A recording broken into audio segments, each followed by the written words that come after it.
Tanto la gente arriva via via, i primi 10 minuti è sempre un po' così prima che lo vedono. Okay, so for everybody who's here, hello Valerie. Valerie is also a sommelier from Colorado. So welcome to Wines of Italy Blab today with Sara Goretti from Vino Goretti, close to Perugia. Welcome, and I'm Caterina as always, and we're going to listen to Sara talk about their winery and wine in Umbria. We had a guest a month ago or so from Vini di Filippo, which is close to, he's also doing Sagrantino. So today it's another area in Umbria, so we're very happy that Sara wanted to come here today. So if you start to talk about a bit yourself and your winery and where you are, for those who, and then I think people will join in as they come. Very good. Thank you very much, Caterina. And actually, yes, as you said, I'm Sara Goretti from Goretti's Wineries in Central Italy, Umbria region. So the region that is considered the green heart of Italy, because we are exactly between Rome and Florence. And my oldest winery, where I am actually right now, where I live, it's a 12th century winery, and the tower is the symbol of our labels, wine labels. And the other winery, it's just a 35 minutes south, going in the direction of Rome, and it's very close to Assisi, and is on top of the hill of Montefalco, where we produce the very important Sagrantino di Montefalco. And how long have you been working with the winery? Have you always worked for the winery? Did you do something else? And what's your history with the family winery? Actually, I'm a winemaker. I studied at the University of Agrar for viticulture and enology, and I studied at the sommelier course when I was very young. Actually, my very big passion was wine since always. And I was very lucky that in the last 10, almost 15 years actually, I'm working now in my family wineries. And that's my job. But first of all, it's my passion. Mm. So how old is the winery? How long has your family been winemakers? Yes, actually, I mean, for a generation wine producing, and with my sister Julia, we are now in a collaboration with two other generations, my father and my uncle, and also there is my grandmother and my grandfather. Okay. And what is your vision with your winery? I mean, how many? I don't know if you can talk also a bit how big the winery, how big production do you have? And for those of the people who doesn't know you. Yes, I take care about the export and the marketing, and what I really like about my wine, that the wine word comes all around the winery. We have rooms for the wine therapy. We make the extraction of polyphenols, and we do massage and any kind of a treatment with the wine. And also very interesting that we have a room for a cooking school and we have lessons there, and people can come and enjoy the local recipes, and there is our chef explaining the wine and the pairing and all the combo with our local foods. Okay. And if you talk, if we go back to the history of your winery again, I'm sorry if I nag you about this, but if you talk a bit about how did the winery come about? Because I read it from the early 20th century that you started your great-grandparents, I think. Yeah, the winery is actually from the 12th century, but we are producing wine since 4 generations. Before we were doing many other local agriculture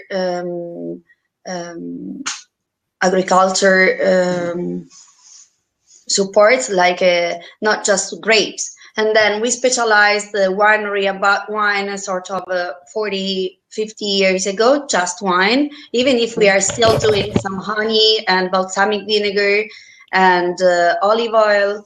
So we are doing, since we are an agricola, so not just a winery, we do everything about agriculture, even if we are the core business and we are specialized about wine. So if you talk a bit about the territory around Perugia, what makes it special? Because it's the wine is Colli Perugini. How is it different from other areas in Umbria?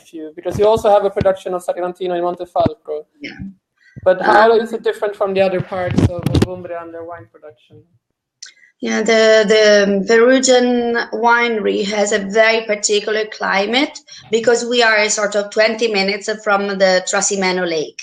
So the lake gives a very nice influence, and we have hills very close, very near to the vineyards. So the vineyards has a double influence from the cold of the hills, but also a light and nice breeze coming from the lake. And it's a medium high altitude. So for the grapes is perfect because they have water, but not too much. They have a cold, but not too much. So the Alps are very far away. And as you know, the green heart of Italy is in the center of Italy. So we don't have sea influence, just the little breeze of the lake. For Montefalco, actually, even if we are just 40 minutes south of the same place, same area, always in Umbria, the climate and the territory, and actually also the kind of growth, a kind of land is very different because we are higher in altitude and the Apennines are closer, and the lake, it's a sort of 45 minutes, but quite far away in comparison to Perugia. Okay, so if you talk a bit, if we go over to your wines, and you talk about the territory, how does it affect the wines? For those of people here who doesn't know your wines, how many do you produce, and what are the different? Yes, we actually produce many different kinds. Probably the most important for the Goretti winery is this wine. It's actually called the Super Umbrian Laringatore, because it's a blend of 60% Sangiovese and 30% Merlot and 10% of Ciliegiolo grapes. And everybody loves that wine because it's a very velvety, round taste. And of course, the Sangiovese is the same Sangiovese of Brunello or Chianti. But considering we are in Umbria, that's why we call the Super Umbrian. It's not a super Tuscan wine, but very similar taste and also the long finish is very similar and perfect for aging. And it has this cherry grape, so the Ciliegiolo makes a very big difference because thanks to this grape, we have actually a color that is very cherry color. But also the taste is not too heavy, but it's more fresh and fruity with a nice nose and perfect aroma. So that's very, very interesting, Laringatore. Cool. So you produced this Laringatore, and then I saw also that you produced some white wines, no? Did you also do the method classic or the champagne method? Do you do any sparkling wine or? Yes, we do. Even if the champagne is not our core business, for sure, the very interesting product is indigenous local grape that is a Grechetto or a Grechetto, as people are used to call, but the perfect pronunciation is a Grechetto, and it's a very fresh and fruity, very mineral wine, and perfect for antipasto or great with any kind of bruschetta. And the Grechetto is also perfect with any kind of salad, because we have a lot of any kind of herb or something aromatic, perfect with this wine. And for Grechetto, I can tell you that people love for a summer wine, because it's very crispy, and it has a beautiful label, because this back label, Goretti name, actually has a very particular characteristic. It changes the color when it's ready to drink. So the philosophy, it's drink when pink. So it turns pink when it's ready to drink. Very particular. Yeah. Interesting. And I also saw that you have. Sorry, now I got lost. Was this the only white wine? Or you also have the Pinot Grigio and Chardonnay? Oh yes, Chardonnay, and these are the two international varieties. So Chardonnay is very interesting because actually exists all over the world. But why do not try a very special and particular Chardonnay coming from Umbria?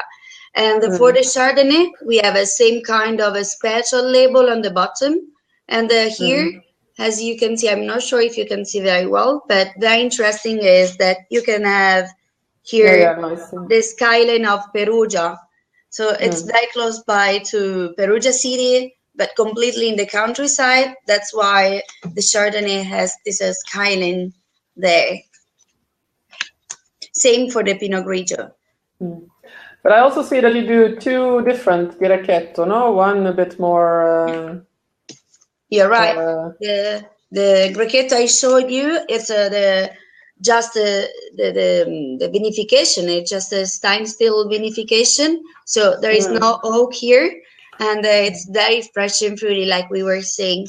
Instead, we have a very special white that everybody loves. It's called Il Moggio. And actually, for this wine, we have a late harvest in comparison of the Grechetto wine. Same kind of grapes, but we only make a choice for the best Grechetto grapes. And we use Barrique, French oak, Transier and Allier. And we do a batonnage inside of the barrique, and it helps to make a very nice, stronger taste, but very elegant, not very heavy. For those of you who wonder, you can find the website below here at the link. So this was the Vini Goretti, guys. Perfect. So this was the... No, it's okay. Okay, so the Grechetto is the typical indigenous grape from Umbria. Yeah. And then we also had the Chardonnay and and the other indigenous, the other local grape. So the grape that you can find only in Umbria is a Sagrantino di Montefalco. And this is the DOCG wine. So I think that's one of our point of interest, that with just one winery, you have two specialized wineries, one located in Perugia and the other one located in Montefalco, where, of course, if you're looking for the best or powerful reds and very important taste, you have this wine. But if you're a more white person and you like crispy whites, that's the Grechetto. That's your wine. But how long have you had the estate in Montefalco? How did it come about? Because you started in Perugia, no? In Perugia, correct. And then you also extended to Montefalco. That was actually, Caterina, a very nice question, because it was actually the dream of my parents. And they decided to purchase the land. And we built a winery specialized in Montefalco as just a winery. And they instead, for the DOC Colli Perugini area, the winery in Perugia, we actually were there since always, and we are considered the most important, or actually the biggest winery of the city. Instead, if Montefalco was a dream to have in our production this important DRCG wine. And in the 90s, they actually bought the land, and then we grow the grapes. So we have our own grapes there, and actually the name is very particular. It's called the Le Mura Saracene, Saracen wall, and as you can see here, the logo is a wall coming from Saracen people. The Saracens were going in that area in antique times, and they had a very colored dresses, and they really wanted to make a sign of their. Catarina?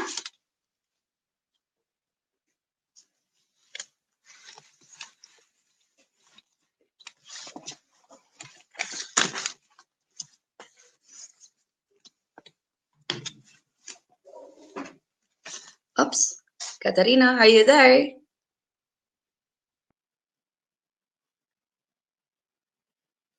Hello?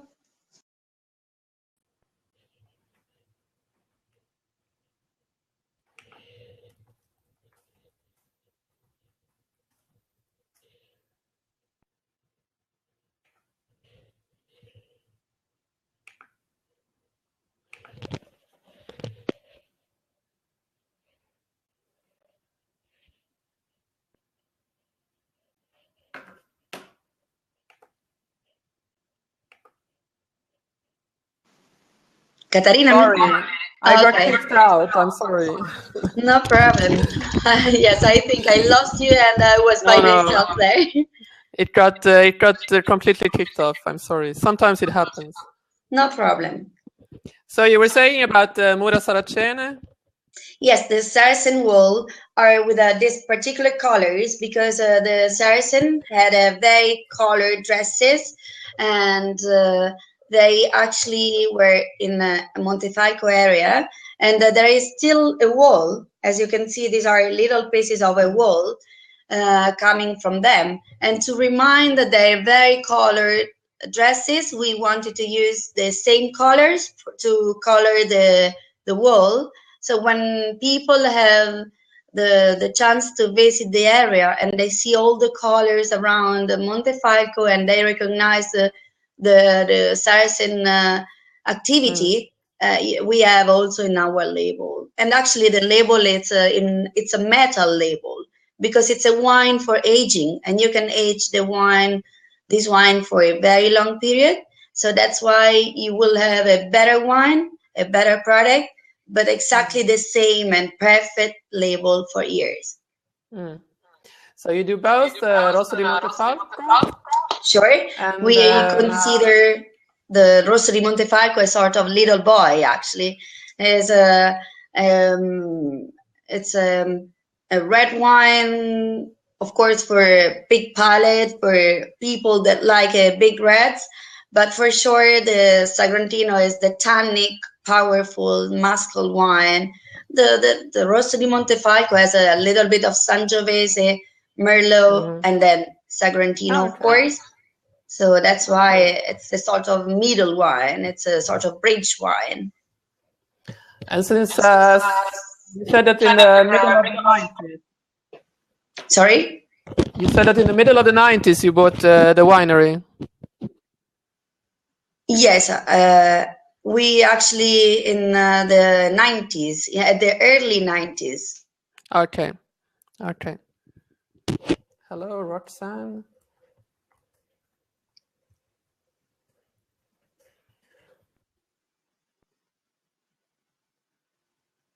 Is Roxanne your a follower you have? And I can't hear you now. Catarina?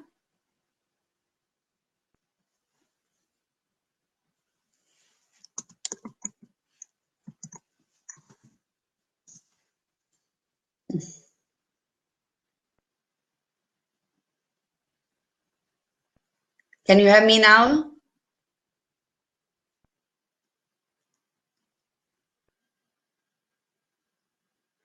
Yeah, and actually the Sagrantino is a very important grape and is considered one of the most important DOCG wine of the region.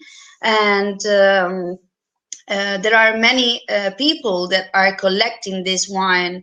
That's why it's actually it's a wine that you can really enjoy today and will be better in 1 year and will be even more better in a sort of 15 years. So we always suggest to have a sort of the chance to take some wine for today and for sure for a couple of years, but in 10-15 years you will have the best Sagrantino. For this reason, the label, it's a metallic label that will completely stay like it is, and you will not have a dirty or any kind of problems with your label, and the wine will be better year by year. Even the cork, it's actually very long, quite long in comparison to all the other corks, completely natural to help to establish the perfect aging characteristic for this wine.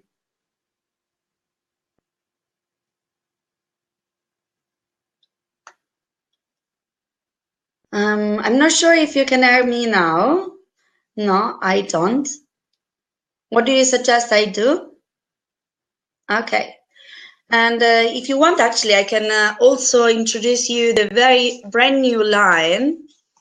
And this line, actually, we are very proud of Fontanella. In Italian, fontana is a fountain. And in this area, there are a lot of fountains. And with the logo, we wanted to remind the very particular area we produce these wines. And these are 3 wines, a white wine and a rosé wine and a red wine. And they are very fresh and fruity. And as you can see, a very big difference from how it is the packaging for the Sagrantino, that is very traditional and very, I will say, more antique style. Here we are a very modern and something that really, it's very fresh and fruity, perfect by the glass, great for summer period and any occasion, because you have the collection of the 3 kinds, so white, rosé, and red.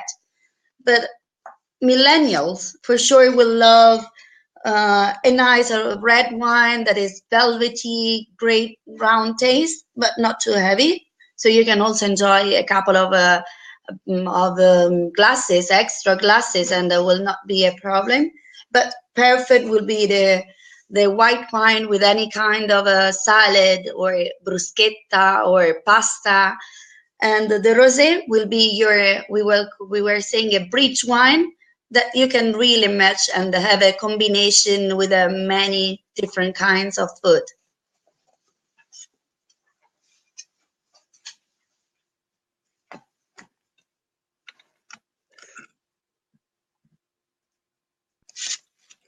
Hello. I'm Gregory. Hi, Greg. Nice to meet you. Nice meeting you as well.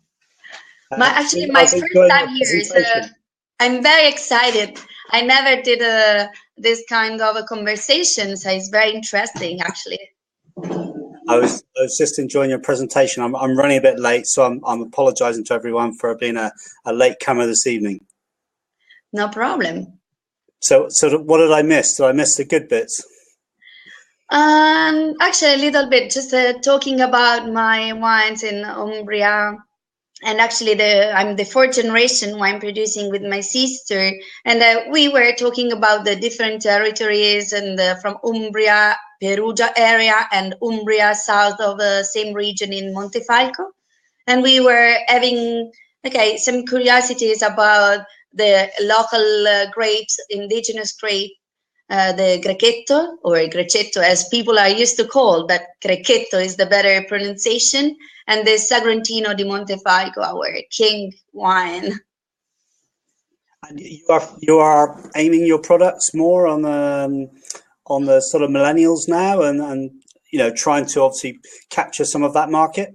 Yeah, that's why we actually at the Vinitaly, the exhibition we just had a sort of 2 weeks ago in Vinitaly, we did this introduction. So this new line, and it's a very fresh and fruity, easy, and even the label, if you consider these labels are for sure very different from the very antique labels we had or we have actually for the Sagrantino di Montefalco or the other reds, important reds. These are fresh and fruity for every day by the glass, great today, but in 1 year we suggest to enjoy these wines instead of course a wine for aging. Yeah, so easy drinking, suits most types of food, and also hopefully most types of palates. Yeah, great, sure. And I quite like your sort of modern, sort of young-looking labeling as well, which looks like it will appeal to a majority of people. Yeah, and we wanted to still continue to keep our tradition because, as we were saying, Fontanella is the name of the area. So it's a place where there are a lot of natural fountains, and we wanted to keep fountain area, but we wanted to express more the freshness and the routine wine that could be, but with a very high quality characteristic, of course, and never forgetting that in each bottle there is our brand name, that is our surname. So for us, it's very important that the family name is at the beginning of everything. No, definitely. I was just reading some of your bio from your website, and you've obviously got a long history of winemaking and vine growing. Yeah, and actually, I don't know if I'm allowed to say that about the importation of our wines in US. That I think it could be interesting for people that are interested to try my wine to join our tastings, because in the last 10 years we had a very different importation. Before we had with a very little importers all over US, and then in the last 3 years we had a national importer, and today I'm trying to change again because I think it's the perfect time to terminate this agreement and then have our wines available again for all the little importers that will take care about the brand, and we really would like to have a sort of wedding and find the right person that will promote the winery, the area, and of course the brand name. Yes, and I think also try to create a wine culture for your brand and for your family winery, because you want to create how can I say people that will embrace your brand, but also be brand ambassadors, who enjoy your wine. Yeah, and do you have any tastings organised in either the USA or the UK or even in Europe at the moment? We actually have a quite busy schedule, and we have many of them in Ohio for US. And because it's a sort of a second Umbria, I think, in the middle of the States, and also the kind of territory. And we have a tour operator working for us there in Akron, close to Cleveland area, actually. Yeah. And we really love that place. And I used to go there very often. And we have a lot of wine lovers for Goretti wines. And then for many other countries, we have a lot of tasting schedule thanks to our importers that they want to promote the brand, and they invite us to go, me and my sister Julia, that usually now are more the face of the winery. My father is more busy here working, producing with my uncle and 2 winemakers. Vittorio Fiore and Barbara Tamburini, two very important winemakers for Central Italy wines. Do you have a mailing list that we could join so we could keep up to date with any events or anything happening, which is with your wines? Yes, I think the next good event to join will be at the end of the month. Actually, that will be in May, the annual event at the winery. So everybody will be invited. Just in case people are coming in Italy, I will suggest to join us on the 28th, because May 28th will be a great day. We have actually an interesting thing that is an heli-superficie, helicopter going to all the vineyards and going around, Goretti. We make this kind of tours going around the winery and the vineyards. And there will be the cooking school, because at the tower is this. So that's the winery. Yes. That's the place where we have tasting rooms and the wine therapy upstairs, because we were saying before about the cosmetic line, the wine therapy that we produce with the extraction of polyphenols, the natural antioxidant. Yes. And you have I don't know if you hear me now. Yes. Hi, Katarina. Oh, okay. I'm sorry. I didn't say anything because I didn't know if I was heard or not. But you're doing great, Bride. Yeah. No, you carry on. You do better questions than I do. No. I think Valerie was asking about. No, it's not Yuri Fiore. It's Vittorio Fiore. Yes, no? Vittorio Fiore. Okay, because Valerie is another she knows Italy a lot, and she's from Colorado. Okay. I don't know if she wants to jump in because she knows a lot of. She picked grapes at Scaletti, of course, is the best and the primary and the most important winery Vittorio Fiore follow, because it's its own winery with the son, the two sons actually, and of course it's a Carbonaione. It's the great red wine they produce there. Sure. Okay, so she's in her gym clothes, so she's not jumping in. But she comes often to Italy, and so she knows a lot of people. Very good. So we should unite sometime to go wine tasting all together. So you were talking about that you were looking for... Surely. Sorry? Wine tasting, yeah? Yes. Wine tasting where? Because I have you just a few words. Wine tasting where? We should come wine tasting and grape picking. Yes, at your place. So you were talking about wine tastings at your place, and then do you have anything else planned in the US, or is it only Ohio? No, actually was invited in Ohio, so I will go there for sure. But like I was saying, now we are changing the importer, so we are very interested to anybody that will be interested in Grechetto grape, the white variety of Umbria, and about the Sagrantino di Montefalco, because we have this kind of now we have a nice inventory. How you say it? Stock.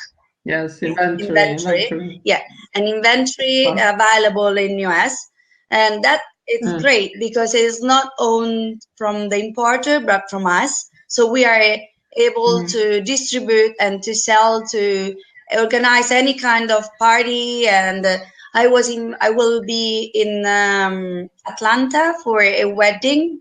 They invited me to go there, so I will go there and join the wedding party celebration.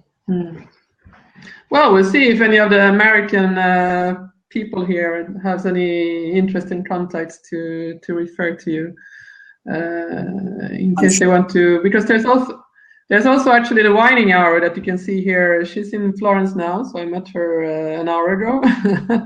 That's why I was late for to open up the blab with Sara, because we had a drink at Enoteca here in Florence.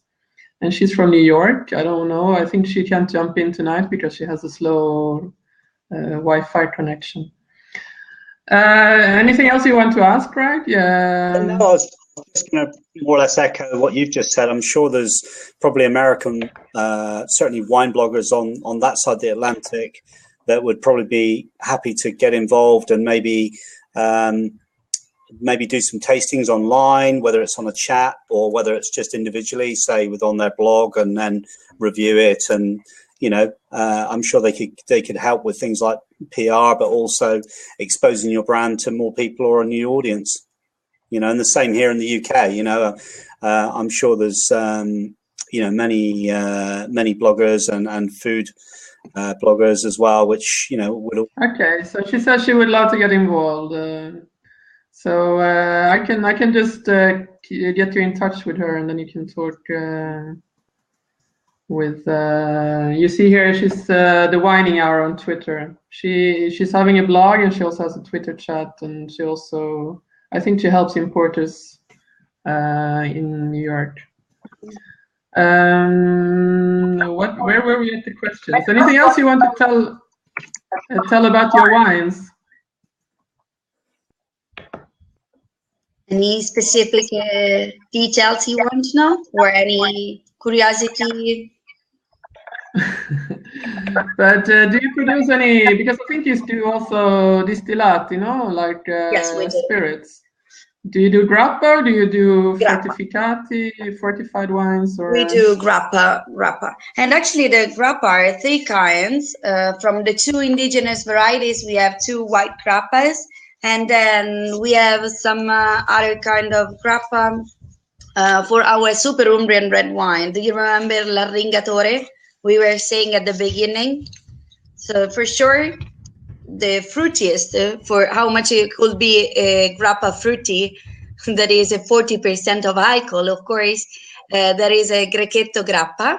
That is our main grappa from Perugia. And then for Montefalco, we have the Sagrantino di Montefalco grappa, much stronger, and here the tannins help to make a much more intense taste. But for sure, the more round and aged grappa is a grappa dell'Arringatore, and that is obtained from the distillation of the marc of red grapes, and it is aged for 18 months in Slavonia oak barrels, and the color is amber yellow, and the flavor is fruity with notes of vanilla, very nice spices, very good taste with chocolate. Nice. And do you produce them all at in Umbria, or do you send? Because many wineries send to distilleries in Veneto or in Piedmont. Not in Veneto, but we have a local distillery place where we send our grapes, because we don't want that the grapes has to travel too much. So it's 40 minutes, not more than 45 maybe, with the traffic. Okay. No, because a lot of wineries kind of send, at least in Tuscany, they send them to Piedmont or to Veneto. Yeah, I know that. It's similar. Do you want to ask anything here, Greg? Or I was just looking through the rest of the wine range, because I was thinking you not only do olive oil and honey, but you also do your own your product list. My own? No, balsamic. You do balsamic vinegar. See, you do the product. It's a bit of an echo here. I think you meant. If you write it, perhaps. I also saw you had a sparkling wine as well, a Chardonnay. Yeah. We haven't talked about the sparkling because it's a newer thing, no? Yes, and it's a wine that usually, for sure, our core business is the wine, and then any grappa or balsamic or the honey, and also yes, for example, we produce also a 20 years old brandy. That is a very interesting product, but for sure it's not our core business and not our main interest. It's a little quantity, and usually it's just for direct selling, because we have a lot of tourists coming for the summer, and they can join us for lunch, dinner, usually for the pranzo della domenica, for the Sunday lunch. There are many people requesting to join Nonna Marcella. Actually, she is the chef of the winery, and it's our real nonna. But me and Julia are not jealous anymore, because everybody calls Nonna my grandma, because she's quite famous cooking the local food. So Valerie was asking, well, first Greg was asking if you have the importer in UK, if you have a distributor in the UK. I guess you have. Yes, we do. It's not a main market. The UK is since 78 years with Zonin UK. They actually have a winery all over, but they don't have a winery in Umbria. So they thought it was a perfect fit to have one producer that has two wineries in the two main areas of Umbria. So in the DOC Perugini, Colli Perugini area, and then in Montefalco for the DOCG wine of Sagrantino and Rosso. So we are imported from them and distributed in UK thanks to Zonin UK. Okay. Well, that helps. That's probably widely available, because I know they have quite a good distribution in the UK. Yeah, they are in. Primarily, we are just in the restaurant distribution. Yes, we are not in any kind of wholesale. Yeah. So it's mainly wholesale and on trade. Yeah. Yeah. Correct. No, that's fine. Yeah. No, I worked for on and off trade, but also wholesale and wine merchants previously in the past. So I've got a fairly good understanding and knowledge of different distributors in the UK. So, but no, it's interesting. I was just looking at wine, because you have quite a wide range of wines. Especially many different sort of styles and. I didn't know if obviously having only joined the Blab partway through, I didn't know how much you've discussed other wines. No, she talked mainly about the other wines in the beginning, like the Arringatore and the white Direcetto. And then she described a bit the family history. And okay. We were talking about Grechetto grape. Yeah. That is for sure the main indigenous variety, white variety for Umbria. And Grechetto is very fresh and crispy and very mineral taste. Instead, of course, we have also another kind of a Grechetto that is called Il Moggio. That is a sort of same kind of grape, but a late harvest and processed in barrique. A very, very interesting aroma. And the vinification is in oak, in barrique, medium aged. So that's why it's I will say much bigger and intense, but still very elegant. So same grape variety as Orvieto, yeah? Correct. Yeah. And do you do different styles? Because of the Orvieto, you can make a sort of dry, medium, and more, medium, should we say, style wines, or is it mainly leaning towards the dry styles? Orvieto, even if it's Umbria, is a very different climate and a different area, and the territory is very much, I will say, more sort of north of Latium than south of Umbria sometimes, for the particular climate characteristics. So for sure, Orvieto is much more influenced from the south of the region, with the closest hills, higher hills than here, and there is a lake. So we have a little lake, Trasimeno Lake, but they have a bigger and the closest lake that makes a good breath of and a different microclimate. Climate, yeah. And also you have a cooling influence of the water, yeah. Yes, we don't have much water like them, and our altitude is higher, but there is closest with the closest hills, so that makes maybe a cooler temperature. Yeah.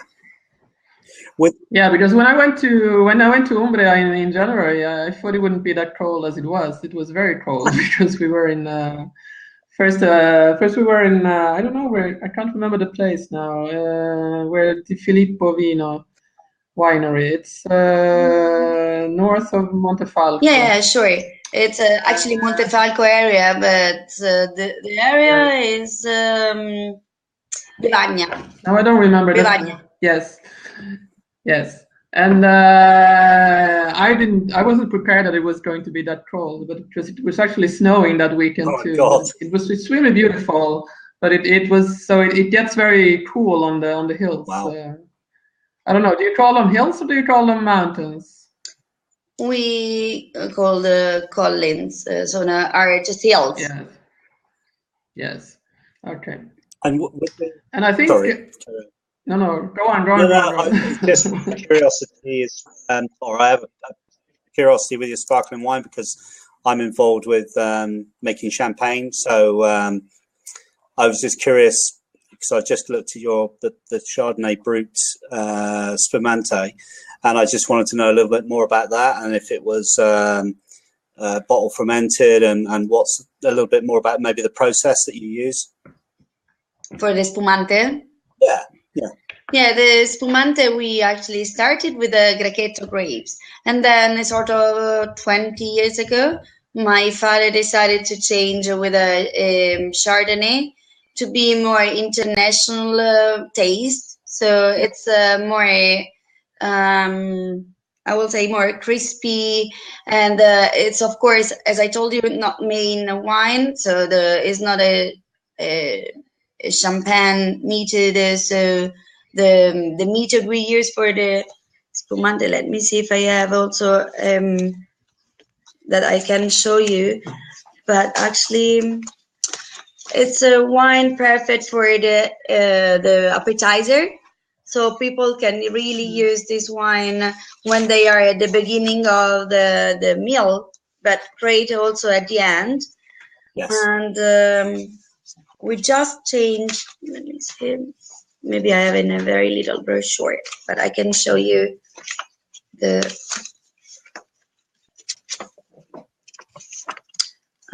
here we are. So that's the bottle.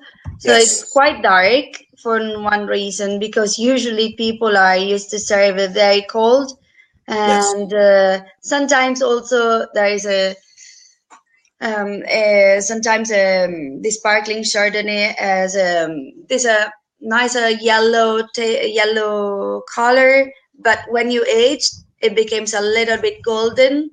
So great for how I can say an antipasto, but great also for a menu that you want to enjoy all the time with a bubble. So you can use for antipasto, but also during all over the meal. It's very versatile. I mean, I work in Champagne a lot, and if you say to the Champagne Noir, oh, what do you have with champagne, expecting them to talk about food pairing, they always say, oh, it goes with every food and every course, and you can drink it throughout the whole day. But which is true, it is true, but it's quite fun. It always makes me smile. But yeah, no, I was particularly interested because I'm very much a fan of sparkling wines, and there seems to be like a big growth in sparkling wine industry worldwide. So it's good to see the quality of sparkling wine has improved so much, in the last 10 years. So it's good. Yeah. For us, it's a sort of 3, maybe 5% of the production. So it's not a main product for sure. No. La Ringatore, the Super Umbrian red we were talking about at the beginning, is the wine. Sometimes people, when they think about Goretti, they think about La Ringatore, because it is the wine that everybody loves, thanks to the aging and the very nice flavor. And of course, it's called the Super Umbrian because it's very close by to Super Tuscan area, but we are in Umbria. So that makes a difference. For sure, for the Chardonnay Vino Spumante Brut, we are nothing in compared to north of Italy. For sure, they are more specialized, and every area, every place has the main characteristic. Yeah. I mean, you only have to look at the popularity of Prosecco. What's happened to that in the last, 5 to sort of 8 years? It's just exploded, So I just think there's a big spotlight on, sparkling wine as a whole. But I think Italy, because I think Prosecco's certainly raised the bar for making sparkling wine at a very, very affordable price. But it's also become trendy now to do actually the classical method, the champagne method. Sure. So I guess sure. Because also in the south, everybody in the south are doing also sparkling with a more method classic now. There was a question from before asking where, if they're in New York, how can they find your wines? Do you sell? At the moment, as I was saying, I will be very happy. You don't have it? Yes, if we can find. Actually, we have our own warehouse in New Jersey, and we can ship all over. So everybody that will be interested, I will be very happy, because actually this inventory was imported from my old importer, and now we are thinking to move in many other little importers. So we would love to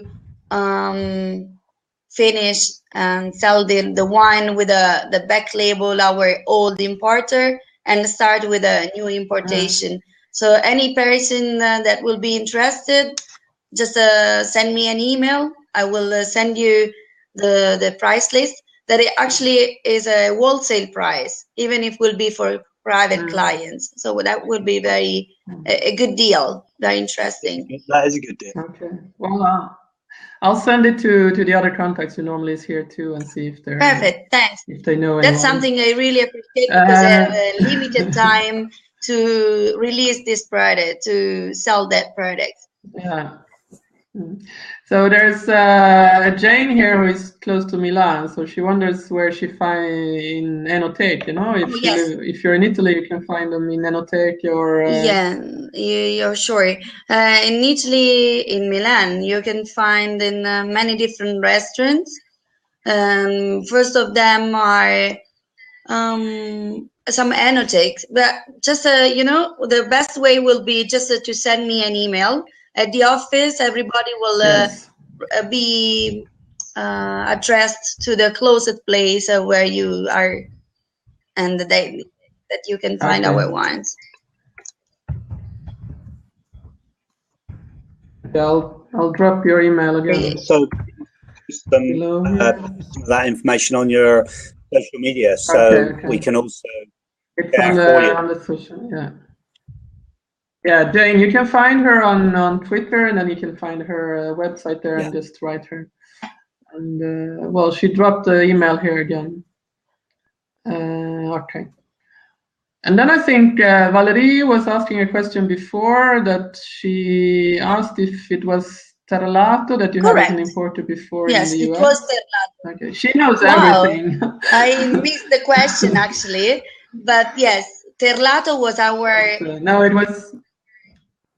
Was our last importer, and we were actually very happy with them, because they are huge, but unfortunately it was not the right fit with our little family business, because we really are looking for people that love what we do, not for a big brand we are, because we are not a big brand, but we have 2 indigenous varieties, high qualities, and if people are coming in Umbria, in our place, they can have fun doing a lot of activities.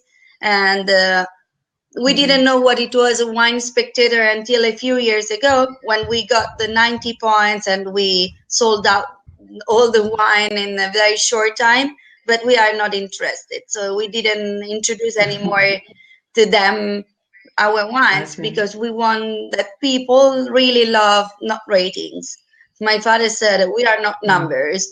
We are bottled with passion. So that was the I don't know, the point of view of the tradition, and we are still following what they like. So me and my sister decided, okay, we are looking for people that are coming in Umbria or are wherever they are, and they will love to have a great glass of wine, or for a tasting, or a case of wine shipped directly from us. Okay, I'll send it on to the others, who also the guy who helped me set up the blab. What I wanted to ask something and I forgot. Help.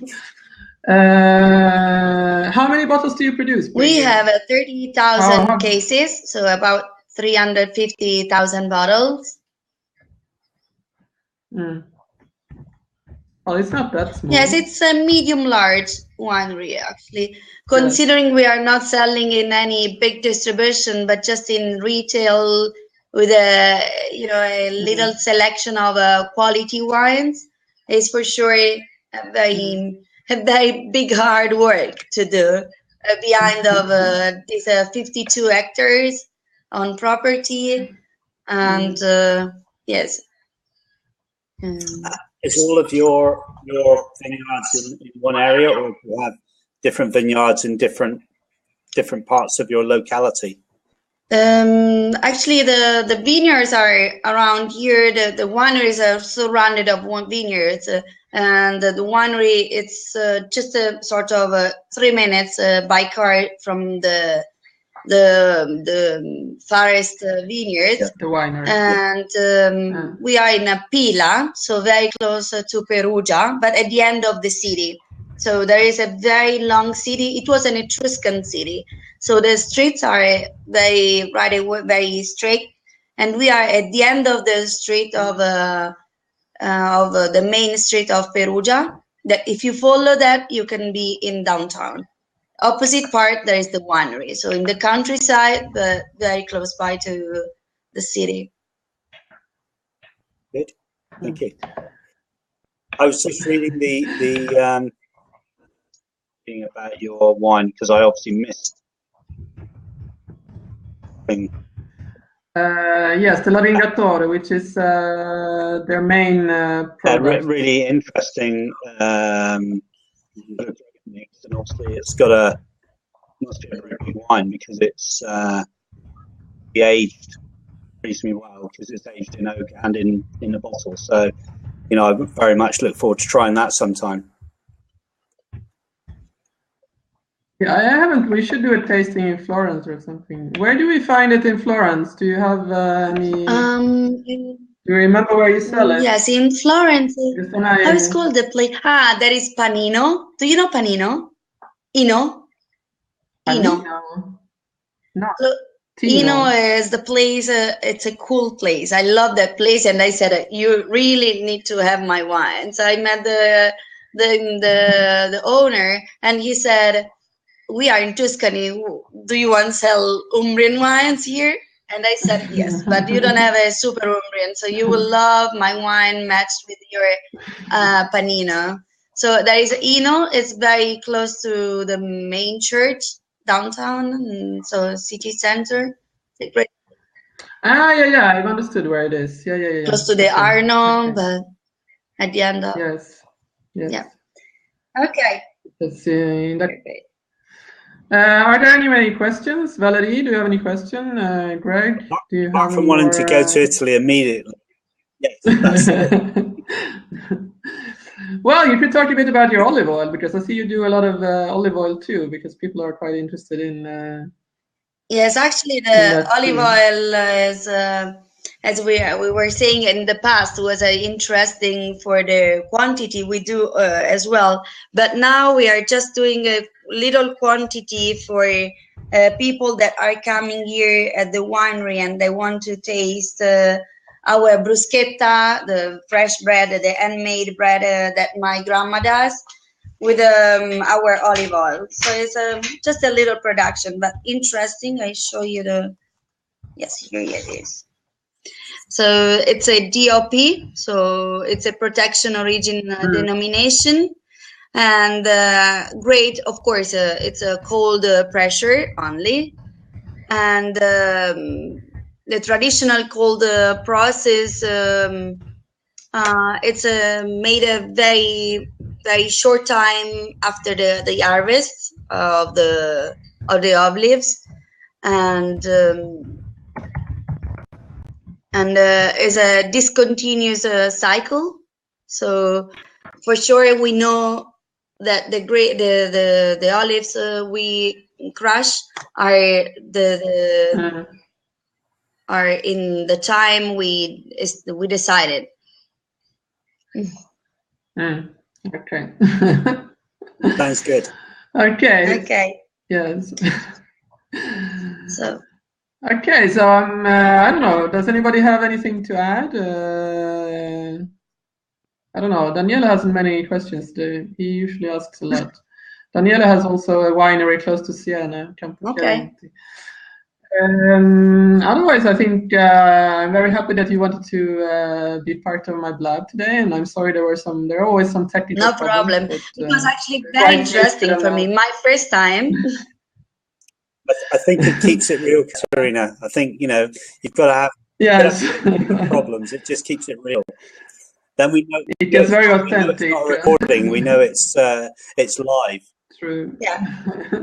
Yeah, because I keep jumping in and out, so it's okay. No, I'm very happy that you were here. So we had a bit of Umbria instead of which is the fermentation temperature of your whites, Daniela? Which is the fermentation temp? It's about in centigrade is about 28, 20, 30, 20, but the degrees are in centigrade. So probably cooler temperature for the whites and a little bit higher for the reds, yeah? Correct. Then you get good color extraction. Yes. For the red, and then with the white preserves the flavor. Yes, for the maturation, for the contact between the skin and the mast, if you have a higher temperature, it helps to make a more good for the phenolics and everything. Mm-hmm. Yeah. True. Okay, so that was good. Okay, so yeah, I think it was really nice to learn more about your wines, because I've followed you for a long time on Twitter. And I think we also used to exchange tweets last year. So I'm very happy that you wanted to be here, and I thank you for taking the time. And as said, I will send you an email with some of the people who normally is here. He couldn't be here today, and hope that I can help you find some good importers in the US. And then I hope that we can soon come and visit you to do some wine tasting together. Because that would be nice.